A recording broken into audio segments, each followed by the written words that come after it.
本テニス教室の久保田です。皆さん動きどうでしょうか。改善していますか。過去の動画をずっと見ていただいて、大体どういう動きにすればいいのかっていうのは分かってきたと思うんですよね。でもその動きは分かるんだけど、なかなかそれができないっていう方って多いと思います。ビデオ撮影して自分の悪い動きは分かってる、見てる、だけどそれができない、それをやめて、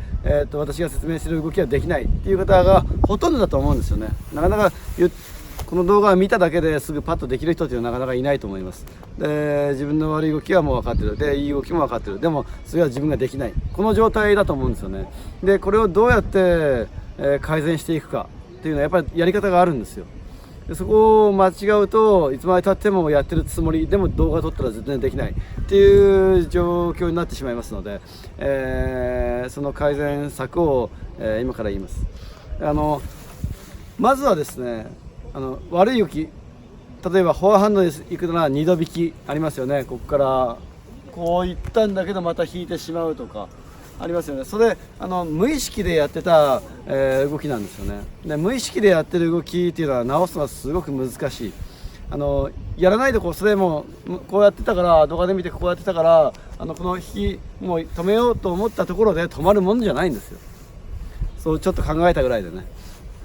もう意識してない時の話なんで、それをやめさせるのは大変です。でじゃあどうやってやめさせるかというと、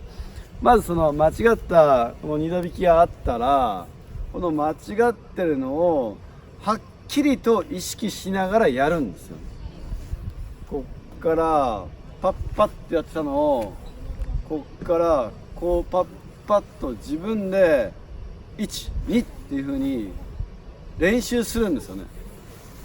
今度は無意識じゃなくて意識的にそれを練習するということです。意識しながらそれをやる。ではっきり意識できてそれができるようになった時っていうのは、それがやめれるようになった時なんですよね。こうやって意識してやってましたと。ってことはここにもう完全に自分の意識でやってるわけだから、それを意識的にやめようとすることもできるようになるんですよね。意識してやってた。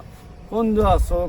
こういうのをさっきやってたよなっていうのが分かるので、じゃあ今度それやめとこうという選択もできるようになるんです。間違ったやり方は、これ意識的にやってた、これダメだった、これダメなんでこれ止めたまんまでいこうっていうやり方はダメなんです。ここ止めたまんまでいこうと思った瞬間、またここ無意識ですよ。意識できない、意識してない状態があるってことです。だから飛んじゃうんですよ、頭から。それはダメだってことが。こっちをしようという意識でやると、さっきまでこの無意識でやってたこれがまた出てくるんです。なのでまずですね、その無意識でやってた動きというのを、ちゃんと分かるように何度も意識的に練習するようにね。猫パンチもそうですよ。こうやってこういうやつもこれがダメだっていうのはみんな分からないんですよね。だからこっからこうやるのがダメなんだって思いながらずっと練習するんですよ。ただこの動きはっきり分かってくるんですよね。こうやって面が上向きになった、これ猫パンチダメなんだっていうのをずっとこう上になったなとかって思いながらやるんですよね。でそれがはっきり分かるようになったら、じゃあそれとは違う動きをしてみようっていう段階にやっと入れるんです。それを飛ばしてパッと動画見て、面が上向きでグリップもちょっと厚くて猫パンチになってる、じゃあコンチネンタルにしてこっちはこう回して打ってみようとかスピンサーブやってみようと思ったって、もう猫パンチが混ざるんですよね。猫パンチ自体が体が分かってない、頭も分かってない状態なんでね、本当に動きを分けてないという状態なんでね。ただちょっとやってるなぐらいの感じの分かり方じゃダメなんですよね。はっきりと意識的にできるまで。あります？意識してこうだなって噛み締めるように猫パンチをやる。でそれからこの動き間違い、こういったら間違いだなと、肘も下がってるしこれ間違いだなとなった時に初めて正しい方の動きを覚えさせていくんです。で正しい方の動きをやるときというのは必ず正しい方の動きを考えたらダメなんです。間違いを考えるんですよ。かります？こっからこういって、これ後ろにまた戻ったらダメだとしますよね。だからこういった時に後ろに戻ったらダメだよねって思いながら振らないとダメなんですよ。こっから出したいっていうふうに頭が働いたらダメですよ。こっからこのまま出したいと思うのはこれは正しいんですけど、こう思ったらダメなんですよ。こっからこっちに行ったらダメだよなって思いながら正しい動きを練習するのが大事です。この辺のちょっと練習の仕方というのはみんなあんまり想像できないと思うんですね。悪い動きをちゃんと知るってことです。これをちゃんとさせるコーチもなかなかいないと思うんです。でも私はいつもさせますよ。練習の過程で、だいたい動きがこう分かってきたなと思った時なんかも、じゃあ今すぐ間違ってみて、間違いやってみてって言ってポンと球出すんですよね。その時に間違いをちゃんとこうできる人、正しく間違いを、できる人っていうのは本当に頭の中で分かって、体も分かってっていうことなんですよね。動きを分けてるってことだよね。でもパッと出されて間違ってみてって言われた時に正しいのやっちゃったってなる人はもう多分1週間あったらもう完全に抜けていますね、そういう人は。でそこでちょっとちゃんとできるようになったかどうかが分かるんですよね。なので、必ずですね、間違いも練習しないとダメですよ。いい動きだけと思っていい動きになりたいのは分かるんですよ。いい動きをしたいのは分かるんだけど、いい動きをしようと思ってずっとそれしか頭にないといつの間にか間違いの方に戻ってたってことがよくあるんです。これ普通にありますからね。あれやってるつもりだったのにいつの間にかみたいなのはあるんですよ。そのぐらい無意識の間違いというのは強いんですよね。だからそれに勝つにはもうそれをもうしっかり抑え込むしかないんですよ。頭の中で意識的に意識させるしかないんですね。間違ったって、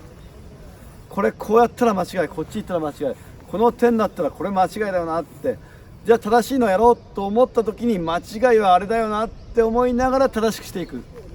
こは大事ですよね。この今動画をこうやって上げてるんだけど、この動画を上げてどのぐらい間違いを自分で本当に練習できるか、正しくですよ。これどうでもいいわけじゃないですからね。例えばこっからやってこうちょっと二度引きする人、このぐらい、これも二度引きなんですね。これ二度引き、こう全然違う二度引きとかこうやったらダメですからね。それもう、全く違うことやってるだけなんで、本当に間違い、自分が動画で撮って、ちょっとこっちが後ろに行ってるな、このぐらい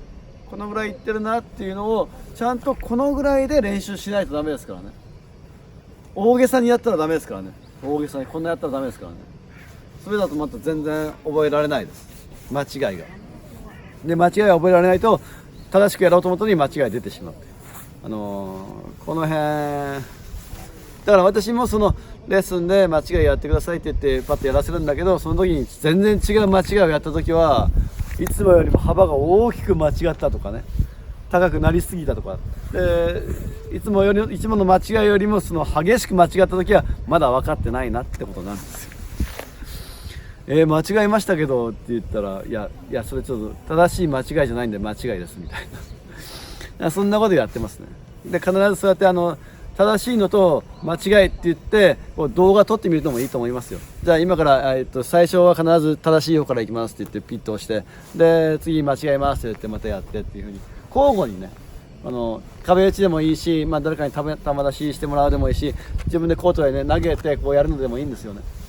それでもいいから正しい方と間違いを交互に誰が見ても分かるように、全然テニスやったことがない人も見ても、これ腕の動き違うねとか、これラケットなんか結構大きく引いてるねとかっていうのは知らない人が見てもなんか分かりそうなぐらいの違いを明確にして練習していけるといいと思います、ね。ここからこれラケット前の方に行ってますってでこういったらこれ前の方じゃないですよね。ちょっと後ろにこう戻ってる部分がありますよね。これ間違い、これ正しい、これ間違い、これ正しい。わかります？違いで、そのほんのちょっとの違いなんだけど、そこを確実にこうもうパッと間違ってって言われた時にパッとできるぐらいになれば、実際にプレーした時に自分が間違った時にすぐ分かるようになってくるんですよね。でそれがなんか間違ったなとか、なんでか分かんないとかで、そういう風になったらもうダメなんですね。間違った瞬間、間違う直前とかに間違うっていうのが分かるようになれば改善は早いです。でもこういう練習をしてないと多分打ち合いとかするともうぐっちゃぐちゃだと思いますよ。正しいのが何か間違い何かとかもう考えてる余裕ないですからね。実際そういうのやってないとね。でもやっとくとそれが分かるようになります。もうこう振り出してこう二度引きしようとした瞬間に間違ったってこう思うようになると思うんですよね。なのでその練習の仕方これものすごく大事ですよ。どんな動きでもですからね。ボレーにしてもこっからこうなる、これ正しい、これ間違いとかね、こっから正しい方と間違いとねっていうふうにこれもちょっとしたことですよ。腕のこのぐらいの角度のことですよね。こっからこういってこれはダメ、こっからこれは OK、このぐらいしかないんですよ動きは。そんな間違いって言ってもね。でもその小さな二度引きなんかをはっきりとさせていってくださいね。各ショットね。で、分かるようになれば大体改善は見れると思います。でもそれをやってないといつまでたっても久保田テニスは難しいなとかもう全然できないなみたいな、あれは特殊な人しかできないみたいな、そんなこう考えになってしまうのでね、正しく、練習してください。今回は以上です。